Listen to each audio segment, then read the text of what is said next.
Harrisburg is an antiquated yet charming Pennsylvanian town on the Susquehanna River with roots reaching back into the 18th century. At least, that's what the tourism brochure read. I'd really have to take their word for it. I had researched a lot of Pennsylvanian townships in the last year, but this wasn't one of them. I handed the brochure back to the tall, red-faced girl behind the hotel desk. She sniffed loudly as she took it and unceremoniously slid my credit card back across the counter at me. "Thanks," I muttered.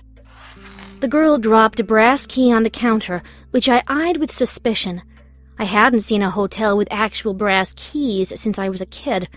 I didn't know if it was my limited funds or Harrisburg's antiquated charm at work, but either way, it sent an involuntary shudder down my spine. "Room 217. Checkout's at 10. The girl said, wiping her small, watery eyes on the back of her sleeve. I picked up my luggage and shoved off to find my room. Eager to be done with it, I hadn't bothered to ask where to find room 217. When I finally located it on the other side of the building, I was exhausted and ready for whatever awaited me on the other side of the door. It was as you'd suspect, dated, droll, and dusty. I took a short shower and spread my maps out on the painfully flat yet somehow still lumpy hotel mattress. It was strange to be back in Pennsylvania after all these years. Honestly, I was just happy it was still here. I had spent years trying to pretend I dreamed it all, trying to convince myself that I'd had a very vivid psychotic breakdown and I'd never actually been to Pennsylvania at all. And I might have believed it, too. If it weren't for Jamie. He was as real to me as the face in the mirror. I couldn't have dreamed him up if I'd wanted to, and if he had been real, then so had everything else. The damned church, the demon, and the hell I'd brought down on Middlesbrough. How many more had died since then? I needed to see for myself. I needed to prove I wasn't crazy, even if doing it meant I would have to face the consequences of my actions. The death. I stared at my notes and topographical maps until my vision began to blur. I'd been researching and preparing for this trip for a year, and yet here I was in Pennsylvania still with no real direction. It had been 13 years since I'd stepped foot in this state, and only for one of them had I considered coming back. I'd lived only half a life for the last decade, slowly suffocating under the heavy, pungent cloak of guilt. Usually I could escape it in ambient-laced dreams, or when I was utterly blackout drunk, which is an easy order to fill when you work in a bar. But a year ago, my tricks had abruptly stopped working, and it had been too long since I'd come up for air. I'd known it was time to go back. I spent an hour trying to find a comfortable position on the worn-out hotel mattress. When that failed, I picked up the maps again and studied their details, though I'd memorized them all. I suppose I was waiting for something to just click, some small detail I'd overlooked that would suddenly make all the difference, a clue as clear as daybreak that had been in front of me all along. But none came, and when I woke again it was buried under a pile of legal pads and maps and suffering a sore back. I showered again, not trusting the comforter, and reluctantly drank the motor oil that passed for breakfast blend coffee. I packed up my research, checked out of the hotel, and sat in my car, watching the sun slowly brighten the populated downtown area. At least the creature hadn't made its way here. This city had a population of around 50,000. But how many other cities with similar populations were gone because of me? It wasn't something I wanted an answer to. Since I had no other data to go on, my plan was to drive to the least populated areas and see if what wasn't there would give me a clue to what had once been. Basically, I was looking for an area that by all logic should have a city, but didn't. I put the Ford Focus in drive and headed west out of the town. Half a day was spent driving to the middle of the state, and another 2 days aimlessly driving around central Pennsylvania, looking for something familiar. A mountain, a water tower, a road, anything. But it was as if I'd never lived here at all. I only had 3 more days before my flight back to Arizona, and so far the trip had been utterly useless. The man at the front desk took my key and gestured toward the continental breakfast of prepackaged muffins and horse-piss coffee. "No thanks," I grumbled. "Where you headed?" "Huh?" I raised an eyebrow at him. Where ya headed? He repeated, more slowly. I couldn't place his accent. The closest I could get was maybe southern? Oh, I don't know. Well, if you're headed down the 320, gas up before you leave town. There ain't no gas stations or towns between here and Lenburg. But that's like 90 miles away. Yep. Never understood it myself. People get stuck on that road all the time, blowing tires and running out of gas. I don't know why the government hasn't done something about that. Because they're broke. Someone yelled from the back office. Yep, that's it, most likely. The state ain't got no money for it. I'll get gas before I go, I promised, and received an approving nod in return. I practically ran out of the door. For days I'd been looking for the out-of-place, the not quite right, the bizarre, and this was... well, it was odd, at least, and it was all I had. I gassed up before I left town and followed the signs to the 320. As promised, it was nothing but dark asphalt for miles. No exits, rest stops, signs, or even mile markers. This was it. It just had to be. Since there was no one else on the road, I drove well under the speed limit, taking in every detail. Eventually, I began to notice that periodically there would be a gap. Not in the foliage, but in the coloring of it. Every so often, a grove of trees would be duller, sicker. It was something you'd only notice if you were looking for it. So the creature, as I'd taken to calling it, could technically give life, in the process of filling in the hole of previous existence, but not very good life. The fauna in these spots was weaker and bore dull, almost muted coloring. I continued noting these spots until I couldn't count them anymore. These had likely been cities or homes of people with lives, families, futures, all taken from them because of me. I felt the panic begin to claim the edges of my vision and quickly popped a Xanax. My panic attacks had become unbearable after Middlebrough. I suffered from them still. The edges of my vision got hazy and I was able to relax a fraction. At some point, I processed the presence of the dilapidated railroad tracks running parallel to the road. I'd noticed them early on, but my mind had hidden the significance of this until now. They may not have been the tracks, but to me, it was a sign that I was on the right track, so to speak. I was close. I had to be. And if Lenburg was still there, that meant the creature hadn't made it that far yet. I somehow knew, like I knew that I'd once lived somewhere off this road, that the creature had been moving north, but it hadn't claimed Lenburg yet. Why? Was it satiated? Had it left the area? Or was it just slow-moving? Whatever the answer, I felt like I'd learn it in Lenburg. As I reached the outskirts of the city, I saw my first road sign since I'd merged onto the 320. Lenburg. Next 17 exits. I decided to take the exit that would get me into the heart of downtown Lenburg, if there was one. I hadn't researched the city of Lenburg either, thinking it was too far north to matter. And yet here I was. The downtown area began to take shape off my right like the damned church had in the woods so long ago. But I didn't need spray paint to find my way anymore. I exited the highway and drove around the cityscape until I found a centrally located hotel that I could afford. I parked and heaved my bags out of the car, hoping they had vacancy. They did. I was told by the overly flirty college senior behind the front desk, slinging his guitar behind his back. "Do you have Wi-Fi?" I asked, as he handed me the keycard. We do, but there's a $10 a day charge for the password. Damn. I was on an extremely tight budget. But I can give it to you for free if...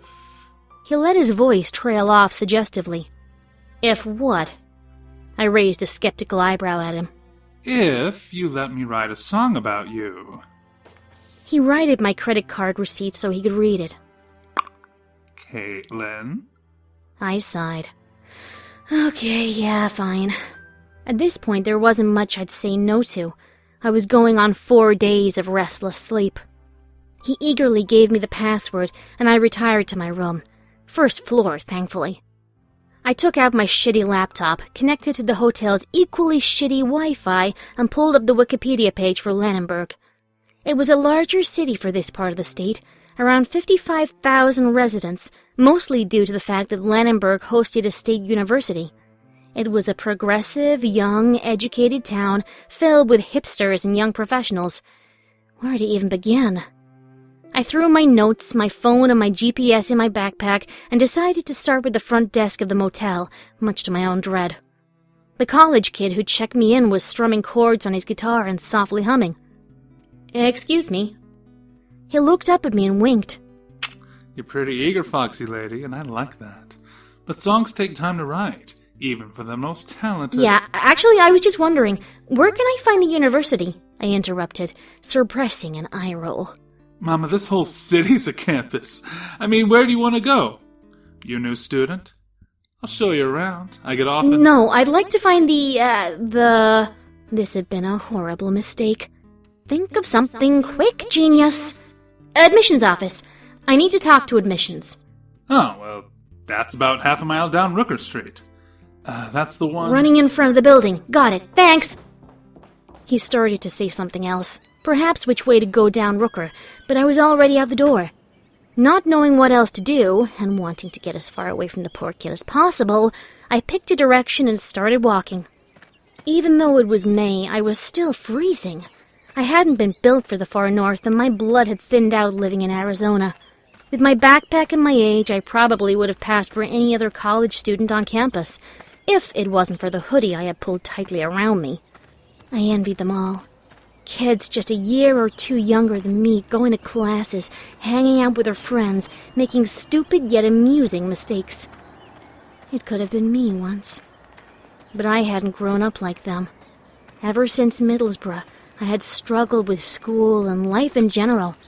I couldn't focus. I couldn't laugh. I became a sarcastic, guilt-ridden introvert, and I lost all my friends. Then my dad died, and my mom started to look at me differently. I stopped talking about Middlesbrough the day I heard the word hospital whispered to my mother by a psychiatrist.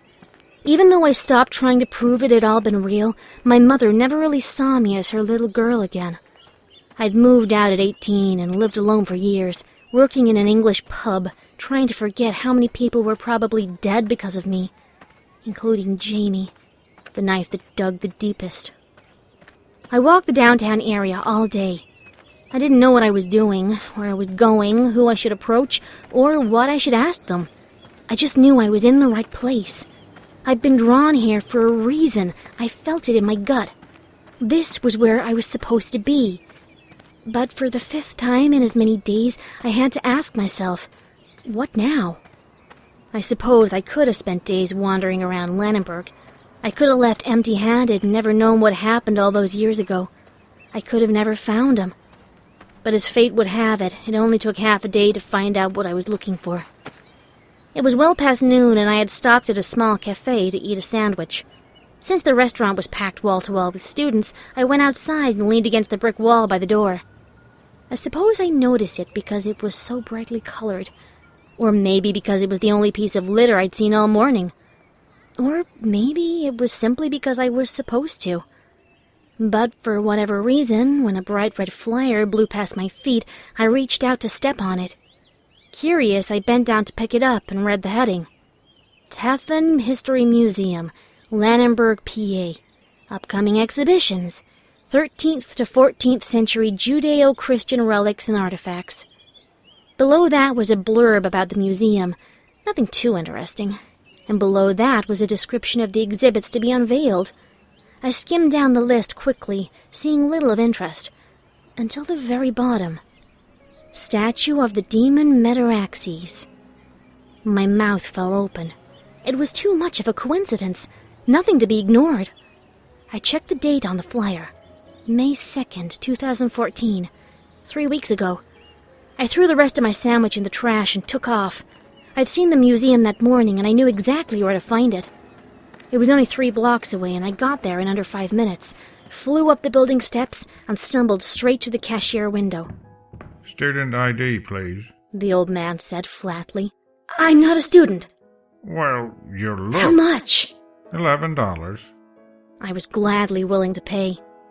I didn't stop to grab a map, instead joining a tour group already in progress. The museum, I could tell, was a veritable labyrinth, and I certainly didn't want to get lost. Not in here. Not with that thing. if indeed it really was what I half hoped, half dreaded it could be. It took the longest 20 minutes of my life, but we finally came to the room I'd been waiting for. Now behind this door is our newest exhibition on ancient Judeo-Christian artifacts. Please do not try to touch anything or you will be escorted out. These pieces are centuries old and may be damaged by the lightest touch. If you have behind that door what I suspect you do, then I highly doubt it. Also, please no flash photography. My heart beat 1,000,000 miles a minute as the docent opened the double doors and my group was shuffled in. I lingered toward the back, letting everyone go in front of me. I had come thousands of miles and done months of research to find that statue, to prove I wasn't insane. Yet when the time came to possibly face my nightmare, I was hesitant. Finally, I was the last and the docent had to wave me in with a polite but impatient hand.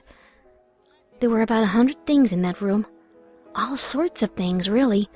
Sculptures, paintings, pottery, even other statues. But I only had eyes for the thing in the middle. It was larger than I remembered. Not the 12 feet I had guessed. It was actually closer to 20. But every detail of its face and body was exactly as I'd remembered, though it was positioned differently now. In the church all those years ago, it had seemed as if it was standing, waiting yet content. But now it was positioned as if ready to leap off the stone square that it stood upon. Its tail was paused in midair, instead of wrapped idly around its legs as it had been before. Though it was taller than I'd remembered, I could at least see its face this time. It wasn't particularly scary, just an empty, stony face, far from the hungry, animated one it became when it woke. And like the crucifixion statue in the damned church, it had eyes only for me. The rest of my group took photos, oohing and eyeing as they made their way around the room. I stood directly where I was, against the now-closed door, going no further. The docent walked around the room, discussing the notable pieces of the collection, and I only moved from the door when she finally stood before the creature. And finally, the jewel of this exhibition, a granite statue from the 14th century. This is a representation of Medaraxes, a lesser-known demon of Christian mythology. It is unique in its size as well as its crisp detail, especially for something so old. Our conservationists are unable to discover its place of origin or creator. I edged closer and closer to the red velvet rope. Its eyes followed my every step. The room seemed to grow hotter. The docent moved to the side so people could get pictures in front of the statue. Though I couldn't blame them, I barely kept from yelling. This was madness. The stone platform on which the demon stood was covered in red velvet, which pulled at the creature's feet. It hid the words inscribed on the front of the granite stand that Jamie and I couldn't read those many years ago. The docent droned on about nothing, and I read the description plaque. 14th century representation of the demon Medaraxes. Artist unknown. And then I saw what I didn't know I'd been looking for. The triangles. The symbols I would never forget, etched into the doors of the damned church. And once I found one, I found another and another. There were 6 of them. So that's how they're doing it. They, whoever they were, had placed wards all around the base of the creature's stand. The museum not only knew what this thing was, they knew about the sigils on the doors of the damned church and were using them to trap the statue here. The revelation was like a punch to the face. Someone was aware of what this statue really was and was blatantly risking innocent lives anyway. It was insane. In a panic, I turned to find the docent and saw her conversing politely with an elderly couple. "Excuse me," I interrupted loudly. Yes? She failed to mask her irritation at my rudeness. "Where did the museum acquire this statue?" This piece is on loan from a private collection. "Whose?" It belongs to Jameson Scott. The docent, feeling the exchange was over, turned back to finish her conversation. Jameson Scott. I knew that name, but from where? As our group began to move out of the room, I took one last look at the creature, Medaraxes, and shuddered. Its eyes had never strayed from me. I took my phone out and pulled up a Wikipedia page on Jameson Scott. I had to know who could be this stupid. He was young, my age, but wealthy, had his own company and well known in the tech industry for multiple inventions. The words brilliant, pioneer, and industry leader were scattered throughout his Wikipedia page, which had no picture. At the end of the article, under personal life, was a short paragraph about his interest in symbolism and ancient artifacts. I shook my head as my group was herded into the museum's gift shop. What did he want with the statue? How had he acquired it? And how did he know about the wards? None of it made sense. I wandered through the gift shop, idly picking up trinkets and wondering just what to do. Should I warn the docent? The curator? Or did this Scott person know what he was doing? Were the wards enough? Somehow I didn't think so. Are you going to the lecture tonight? Someone asked from behind me. I swung around, my backpack nearly taking out a postcard stand as I did. Oh, sorry. I thought you were someone else. The redheaded girl turned to leave. What lecture? I asked before she could get away. The lecture our guide was talking about? I stared at her blankly. Jameson Scott's lecture on the exhibit? He's in town? Yeah, that's what she said. The girl said flippantly. You should go. He's really hot. She turned to leave. Wait, where's the lecture again?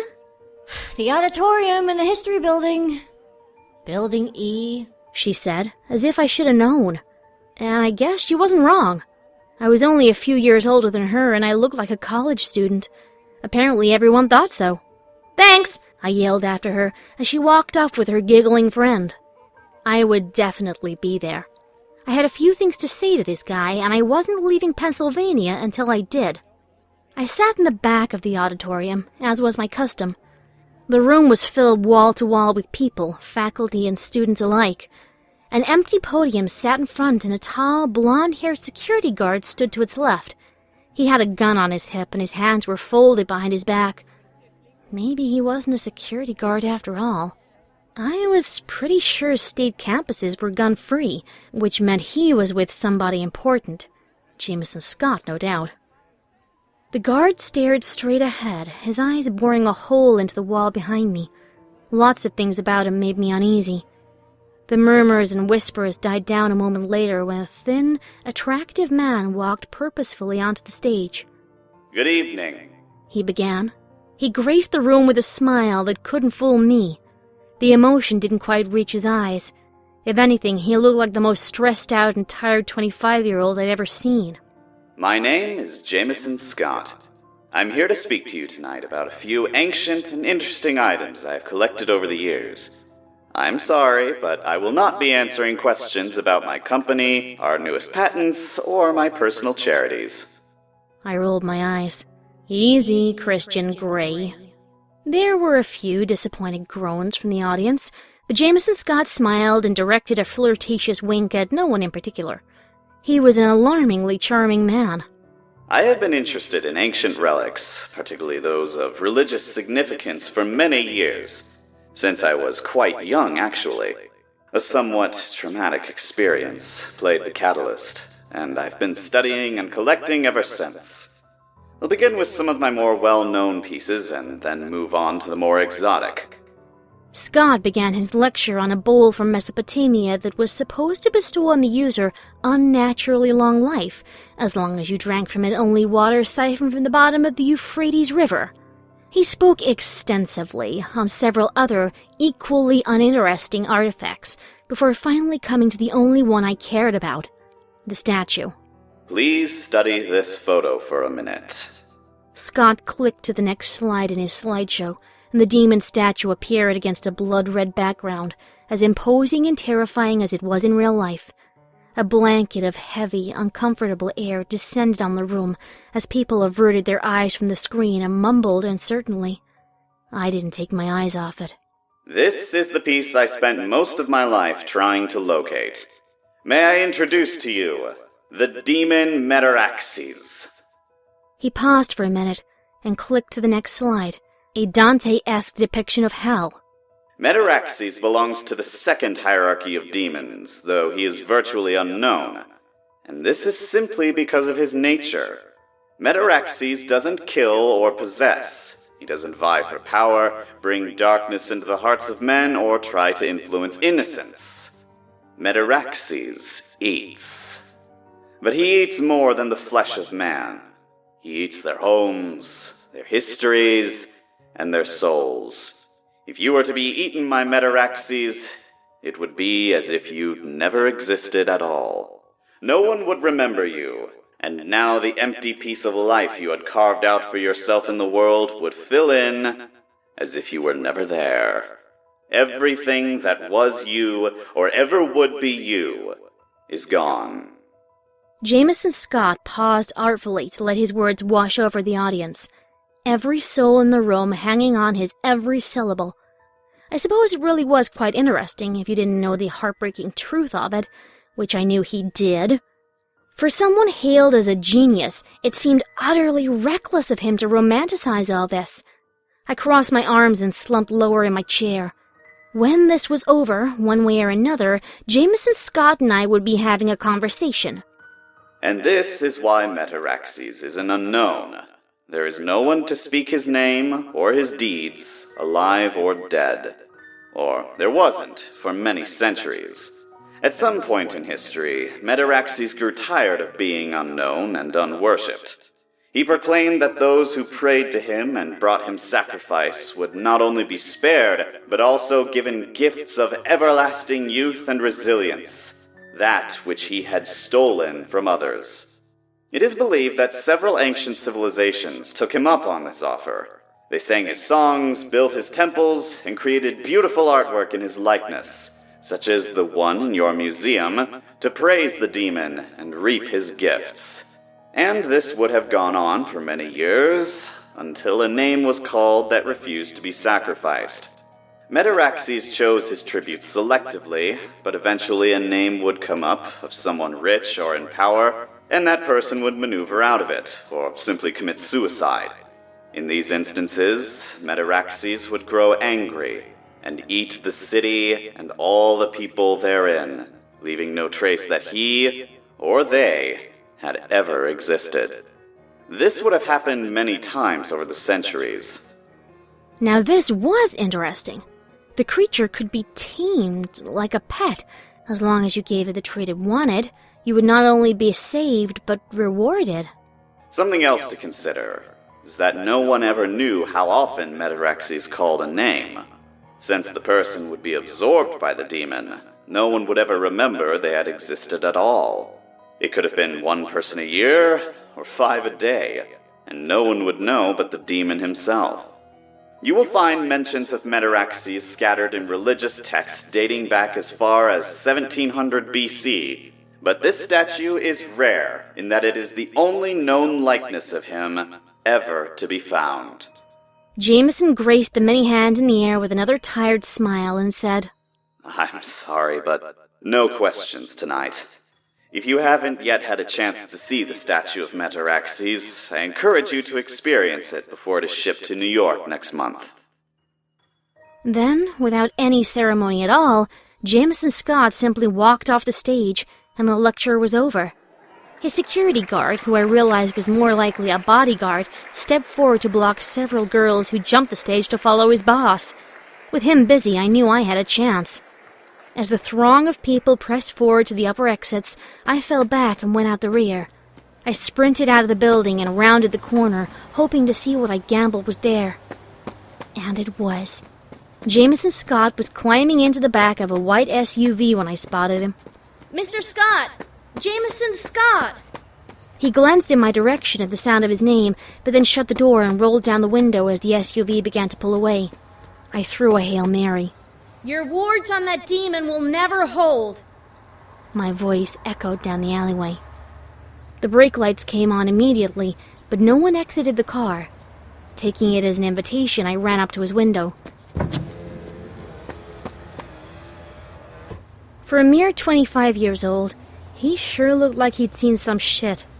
His lined, pale, yet attractive face no longer carried a tired look, but a surprised one. I bent over to catch my breath. He didn't speak, but opened the door and scooted over. I climbed in. Well, who may I have the pleasure? Caitlin Ross. I held out a shaky hand. His surprise seemed to turn to shock. Caitlin Ross, he said slowly, with a strange inflection of reverence. Yes, I said, exasperated. I'm Caitlin Ross, and your words, they're bullshit. He didn't even bother to ask how I'd known, which in turn bothered me. He simply tapped the seat in front of him and his driver let go of the brake. Those wards have held for 6 years, Miss Ross. I assure you, they'll hold. You have no idea what you're dealing with here. Oh, I assure you, I do. There was a hard yet sad edge to his voice that suggested personal tragedy. I wondered if I'd misjudged him after all. My apartments are only a block away. Perhaps we should speak more in my study. This isn't a conversation for anyone to overhear. I noted the finality in his voice and, nodding, sat back in my seat. As long as I got to say what I'd come to say, I didn't care where we went. We were let off at the corner where several men in his personal detail were already waiting. Scott escorted me into a private entrance and private elevator with only one button marked Penthouse. As soon as the elevator doors opened, one of his men ushered me into his cavernous study, and the door was shut behind me. For whatever reason, Jameson entered from a different door a few minutes later, followed by his head bodyguard, who'd been at the lecture. This one didn't like me one bit, barely concealing irritation when he saw me. He was older, clearly over 30, with dark blonde hair and a square jaw. Jameson sat down behind his desk while I continued to stand. He gestured to an empty seat in front of him, but I shook my head. He gave a suit-yourself shrug and turned to his bodyguard, whose eyes continued to bore angry holes through me as they did everything else he looked at. This was quickly becoming enemy territory. Scotch for me, Bannock. Anything for you, Caitlin? No thanks, I mumbled, as the guard, Bannock, raked his hair back from his forehead in exasperation. I assumed at Scott's familiar use of my first name. I'm no threat to your boss, buddy. If anything, he is a threat to everyone else. I returned his icy glare, never wavering until his lips grew into a thin line and he curtly nodded to Jameson and left the room. First, Scott began, I want to establish... Do you have any idea what you're doing? I asked, suspending all platitudes. Jameson leaned back cautiously in his chair, giving me a casual, go on, gesture. Why would you bring that thing to a populated city? Why would you put it on display for all to see and touch? What sort of arrogance allows you to think that you could control it with a few poorly copied sigils? He had made no move during my short outburst other than to tent his fingers and stroke his jaw with his thumb. Which question would you like me to answer first? Just then, the one called Bannock opened the door with a little too much force and brought his great lord and master a scotch. He turned to stand beside Jameson's desk, which seemed a natural and familiar spot for him. You may go, Eric, Jameson clipped, without so much as looking at him. The guard didn't move, and I continued to stare daggers at him. We engaged in our own little personal, silent standoff. He, like the statue, had eyes only for me, and they were filled with rage and ice. He can stay, I ground out, finally. Let him know that I'm not afraid of him. If he was grateful for my help, he didn't show it. As you wish. Your question? I slid my eyes reluctantly back to Jameson. How did you get it? I bought it from the government. The government had it? The state of Pennsylvania. It appeared on government land in the middle of nowhere, according to the surveyor who found it. They shipped it off to PSU, who dated and appraised it, and then they put it up for auction. They just sold it to the highest bidder? Yes, and why not? It's just a piece of granite to them, and they needed the money. The state of Pennsylvania is suffering its own financial crisis. Though I suppose that's what happens when, in essence, 20% of the state just stops paying their taxes. It's a curious thing. I winced. He didn't need to elaborate. Why did you buy it? Because I have personal history with Metaxes. He has taken from me. He's taken from me too, but I'm not parading him around in public, risking people's lives, their souls, according to you. If you listened to my lecture, you would know why I do that. I remained silent. Jameson sighed and leaned forward. You're right, Caitlin. The wards won't hold him, not forever, and we don't know what will. The only reason they're holding now is because I'm giving him what he wants. You assume that being exhibited in a museum satisfies the creature's desire for worship, and you're willing to stake people's lives on that? I am. That creature has not moved a millimeter since he came into my care. I've employed teams of symbologists and demonologists to research, test, and advise me on the safest course of action. And for our efforts, the statue has remained dormant. Yes, but it's not dead. You're gonna kill someone someday. Jameson sprung up from his desk and was in front of me before I'd even had a chance to take a step back. His bodyguard took an almost involuntary step toward him, but it was too late. Jameson was only inches from me and much more intimidating at eye level. Bannock seemed uneasy and ready to pounce if I tried anything. I didn't. What would you have me do, Caitlin? Would you like to take custody of it? What would you do with it? Tell me, and I'll consider it. Destroy it! He gave a sad, desperate bark of laughter. Ha! Don't you think I tried that? Don't you think the first thing I did when I acquired it was try to kill it? I tried to incinerate it, hit it with a wrecking ball. I even ran it over with a tank. No, it won't be destroyed by any tools of man. And believe me, Caitlin, I paid dearly for my attempts. Almost everything I love is gone. Then I'd put it back where it came from. If the church was even still there, and if I could find it. No one can do that. Who did it kill? Who that you loved? I don't know why I cared so much, but I couldn't let it go. I had to know. Scott took a step back, but he held his ground. He trailed off. And just how did you escape the creature when it came for you? This question hit him physically, like a bullet. He leaned back against the desk, suddenly weaker, defeated and less imposing. Bannock visibly relaxed, his hand sliding off the handle of the gun I hadn't noticed was still holstered in his belt. That is another story for another time. Fine. But I wasn't backing down. Then why you? Why are you the person who is qualified to own the statue? Because I've seen its face. My fate is bound to it as surely as yours. Jameson Scott rubbed his face in genuine exhaustion. If he hadn't been speaking the truth, then he was a damned good actor. He looked up at me finally, from hooded eyes that burned with some intense, unnamed emotion. And who did it take from you? Jamie. I had nothing to hide, and I wouldn't disrespect Jamie by hiding the truth. I raised my chin a little higher and crossed my arms. Scott's expression had turned milder, almost pensive, and a sad smile graced his handsome face. The tension in the room abated, though Bannock was looking at me intently, his expression unchanged since the moment he'd walked into the room. When Scott didn't reply, I decided it was now or never. I want to see it. No, he replied quietly. Alone. No! This time, both Jameson and Bannock had spoken at the same time.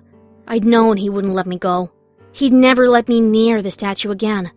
I'd assumed this before I'd even met him, which is why I'd swiped the museum keycard off his desk as soon as I'd had the opportunity. Why not? I asked him anyway.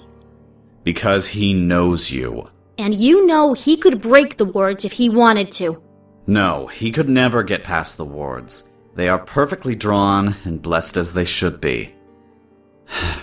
But I won't risk your life. Jameson Scott suddenly seemed battle-weary, so much older than his years. Don't even try it, Caitlin. He will take you if you do. And the only one who will ever remember you is me. His plea was multi-layered, intricately woven with threats of both deceit and familiarity. Once again, I was put ill at ease. There was only one more thing I wanted from this room. Who did it take from you, and how? Tell me that, and I'll leave Lenburg in the morning and never come back. It was a lie, but I was curious. Jameson's eyes shifted to mine, perhaps to gauge if I meant what I said. He must have believed me because his gaze drifted to the window, and he answered my question. I took her from myself. It was an unsatisfying answer. Jameson stared at me as I took a step back from the desk. His eyes were again pregnant with an emotion I couldn't name, but it trod the line between longing and insanity. Perhaps desperate desire. Perhaps insane desperation. Perhaps something in between. I will escort her out, Bannock bit out as I made my escape out of the door. God, anyone but him. No, I need you here. Andrews will see her out. The door closed behind me, and I heard no more. Andrews turned out to be an older man with a bald head and a white beard. He met me at the elevator and escorted me all the way to the ground floor, saying little. You need a ride somewhere? He asked as we stepped out into the street. No, I can walk. He said no more. He just turned around and let the private door shut behind him. Nice of him to ask, at least. As I walked back to the museum, I had time to wonder just what in the hell I was doing. Why didn't I listen to Scott and just leave? What did I hope to gain by seeing that thing again? Couldn't I just trust that he seemed to have everything under control? Scott had the resources, the money, the people, and, most importantly, the motivation. He had lost someone too, after all. Someone he loved, though how that had come to pass was still not clear. But I knew I had to see it again.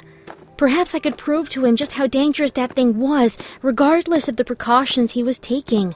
I needed to convince him to take the statue off display before more people died. It was madness having it here.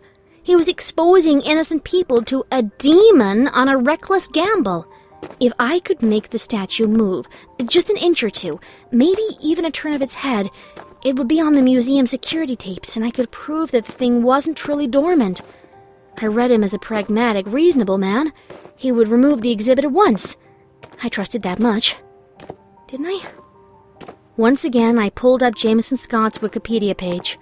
All I knew was that he was a pioneer in the tech industry, rich as a Rothschild, and interested in 14th century Judeo-Christian artifacts. It didn't fit. It just didn't...